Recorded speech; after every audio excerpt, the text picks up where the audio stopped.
On New York's Long Island, Massapequa High School is the home of the Chiefs. And to go with that name, the school also has a tribal-inspired logo and mascot. The state's Department of Education does not approve of that. And they've threatened the school could lose state funding if it does not stop using Native American references. Well, President Trump and the federal education department. The president weighed in on social media in April to call New York's opposition an affront to our great Indian population. He then put his education secretary, Linda McMahon, on the case, and she visited the school Friday. Secretary McMahon announced that the department will investigate whether it's state education officials who are actually being discriminatory by threatening funding over the name and imagery. We absolutely did find that this is a civil rights violation here in Massapequa. The State Board of Education and to the Board of Regents, we would like to have you voluntarily come sign the resolution that would allow the Chiefs to continue. Jermaine Smith is the former general counsel and secretary of the Shinnecock Indian Nation in New York. He's also advised the New York Department of Education on mascot restrictions. Sir, thanks for being with me. First, what's your reaction, your response to what you heard there from Secretary McMahon? Well, thank you for having me on this morning. It's almost laughable and disgraceful, those comments about it being discriminatory. The Shinnecock Nation and other tribal nations in New York State, we've had our share of issues with New York State ourselves. But the New York State Education Department has been a partner to the Shinnecock Nation and all of Dr. Betty Rosa, Chancellor Young, Assistant Commissioner David Frank, Anel Alstead with MBK. They have been partners with tribal nations around the state. Clarissa Jacobs, Christina Coughlin, they all, the education department as a whole, and they got it exactly right.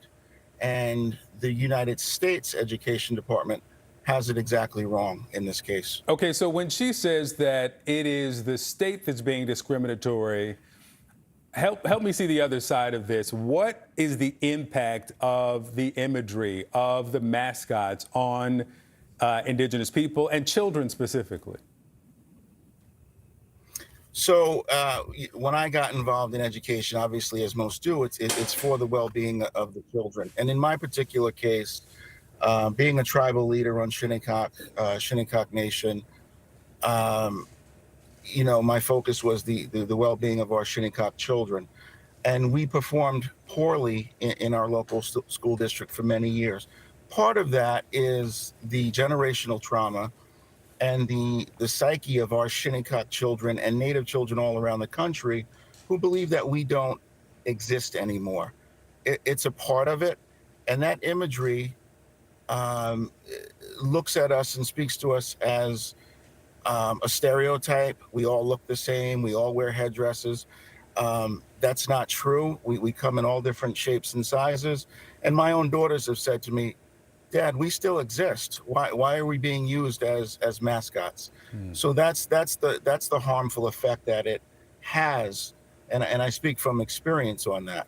So to say that the Massapequa School District is being discriminated against is absolutely laughable.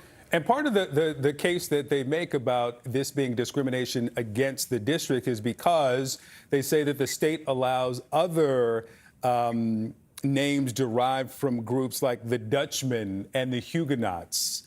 What do you make of that comparison, that to have a team called the Dutchmen is no different than having the Chiefs and that imagery in Massapequa? Well, I don't know about you, but I've never been on a train with a Dutchman or a Huguenot or sat next to one in a restaurant.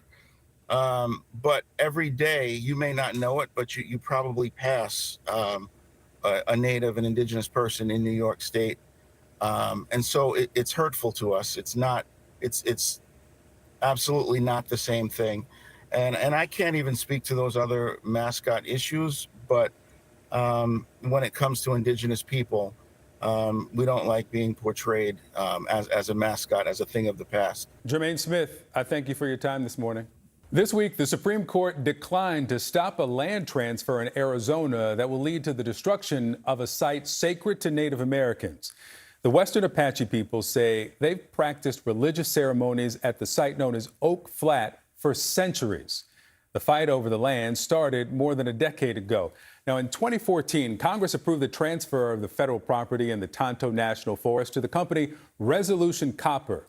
President Trump initiated the exchange in the final days of his first term. And in 2021, the nonprofit Apache Stronghold sued. They said the transfer violated the First Amendment's free exercise clause and a law that requires courts to apply the highest level of scrutiny to any law that burdens religious freedom. It argued that the decision could lead to tearing apart federal religious protections in other situations. Well, last year, the Ninth Circuit of Appeals ruled that the transfer is not subject to federal laws protecting religious freedom.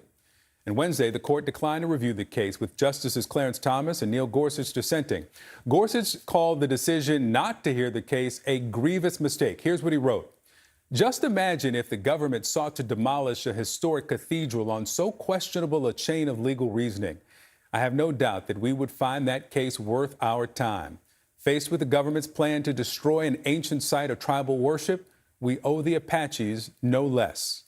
Wensler Nosey Sr. is a leader of Apache Stronghold, the organization that filed the suit, and he lives on Oak Flat. Thank you for being with me. First, I need some context and perspective here so that I and the audience understand the severity of what is going to happen. What does Oak Flat mean to Native people, especially the Western Apache? Well, again, thank you this morning for being on with you. First of all, it's our identity. It's who we are and what we were created to be on this earth. And so it begins with the creation of Mother Earth. And it's installed into our children to become who we are today. And so by eliminating this place, you're eliminating what God had touched the earth on this part of the world with.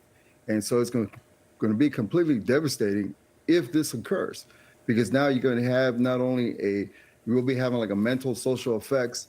And then as far as how the Mother Earth is intertwined with who we are as Native people. So it's going to be a devastating effect, because this is really like the last root of Native people in this country is our religion, and it's our identity and who we are. And so that's what is really at stake about what the past is and what the future is going to be. Yeah, I read that there are some religious ceremonies that happen only at Oak Flat. And so if Oak Flat is then transferred and then is mined for copper, do those traditions just disappear? I mean, they cannot happen anywhere else? Well, it totally disappears, because again, in this particular place is where we have angels, just like the Bible talks about angels. It's the same thing. Native Americans still exercises those ancient religions that was given to us from the Creator. And so when this place goes, that also goes. And that's why it's an important topic to all religious groups here in America. Let me read for you the finding from the Ninth Circuit Court of Appeals in San Francisco, that the land transfer did not impose a substantial burden on religious exercise. And they say that's because it doesn't coerce or discriminate on the basis of religion. What's your reaction, your response to that scope, that because it doesn't coerce, it doesn't discriminate, it's not applicable? Well, that's really an untrue statement, because if you look at what the environment does, as far as when we talk about 80% of water, when you talk about human beings tied to the land, when you talk about, what the religious practice is. And like I was telling a lot of Christian people around the country, is that it's no different than the beginning of the Bible, or where the Bible actually comes from. So, that's why these laws in America needs to be changed. That's why these consultations that they have with Native American people is so critical. And then also having the right people at the table.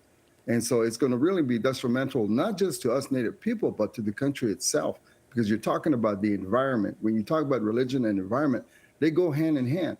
So it's going to be a disaster thing that the United States is walking into. I wonder, is there some special significance of it not just being transferred, but transferred for mining?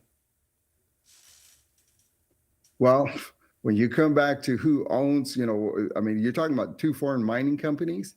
You're talking about China Coal, a government state entity that's going to control, this area. So if you look at the profits and you look at what they're after, then versus what religion is, there's an unbalance, because religion and the earth itself and the water pockets, I mean, that's forever and ever if we take care of it.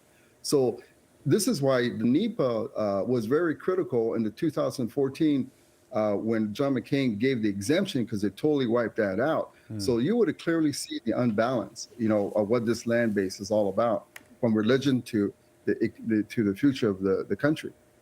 Winslow Nosey Sr., thank you so much for explaining it to us, and thank you for your time.